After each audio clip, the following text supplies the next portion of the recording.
अध्यक्ष महाराज, विषय हा जरी कोकणापुरता मर्यादित असला तरी याच्यातून काही महत्त्वाचे प्रश्न उपस्थित झाले आहे. एखादा रस्ता बांधकाम करत असताना त्याचा पर्यायी जो भाग आहे तो मोटरेबल असावा असा नियम आहे.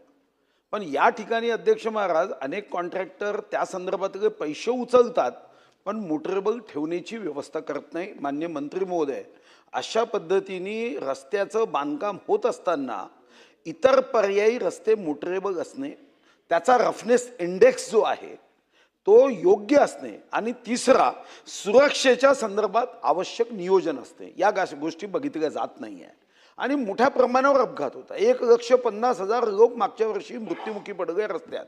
आणि दुसरा जो मुद्दा आहे तो तुमच्या विभागाशी संबंधित आहे. अध्यक्ष महाराज, आपण बजेटमध्ये अनेक रस्ते घेतो पण त्या घेतानाही काही प्रायोरिटी त्या संदर्भातले निधी वितरणात असली पाहिजे.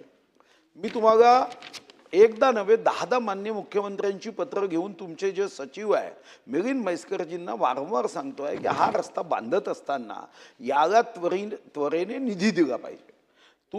मी एक 6 महिन्यात 7 लोक मृत्युमुखी पडले. रस्ता पूर्ण करायचा असेल तर निधी द्यावा लागेल. याला प्रायोरिटी ठरवण्याची आवश्यकता आहे. तुम्ही काय करता, थोडं वाटून देता.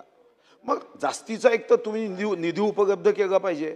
पण ज्या रस्त्यावर अपघात होतात त्या रस्त्यालाही तुम्ही 3 वर्ष जर तुम्ही केलं तर मंत्री महोदय, खरं तर तुमच्याकडून यासाठी जास्त अपेक्षा आहे.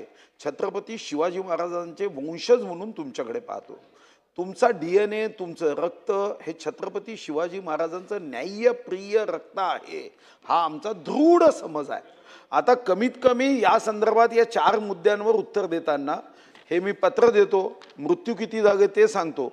कमीत कमी इथून गेल्यानंतर सचिवांना सांगा, ऐकलं नाही तर जुनी तलवार काढा, तुमच्याकडे असेल वारसा, पण हे पैसे 8 दिवसात देण्याची व्यवस्था करा. 7 लोक मृत्युमुखी पडलेत, असं होऊ नये. नाही, मी वाघनख घेऊन आलो, त्याची प्रतिकृती माझ्याकडे आहे. नाही, पण हे तर छत्रपतीच्या वंशज आहे. नाना भाऊ, त्यांच्या रक्ताचं चैतन्य हे छत्रपतीपासून आलं. आपण शिवभक्त आहोत, त्यामुळे हे पैसे ताबडतोब द्यायचं, एवढं एक करून द्या 7 दिवसात. अध्यक्ष महोदय, ज्या घाटाबद्दल तिथल्या घाटाची जी परिस्थिती आहे ती काम चालू असलं तरी वाहतुकीस योग्य आहे. त्याच्यामध्ये कुठेही वाहतुकीला अडथळा किंवा हे नाही. फक्त काही ठिकाणी फॉरेस्ट असल्यामुळं 1-2 किलोमीटरचं जे आहे ते फॉरेस्टचं जे आहे ते काम थोडं त्या ठिकाणी रुंदीकरण राहिलं होतं. पण त्याचे पण आपण प्रस्ताव वगैरे परवानग्या घेऊन ते पण करतोय. पण ज्याचा उल्लेख सुधीर भाऊंनी केला किंवा त्या रस्ता मोटरेबल असणं, त्याला सेफ्टीच्या सगळ्या गोष्टी काम चालू आहे तरी असणं, या सगळ्या गोष्टी त्या ठिकाणी उपलब्ध होत्या. नवीन ह्याच्यात पण आपण म्हणजे अजून सेफ्टीच्या दृष्टीनं जे रोड सेफ्टीचे जे किंवा रोड फर्निचर आपण जे म्हणतो ते आपण नवीन कामात पण हे धरलेलं आहे.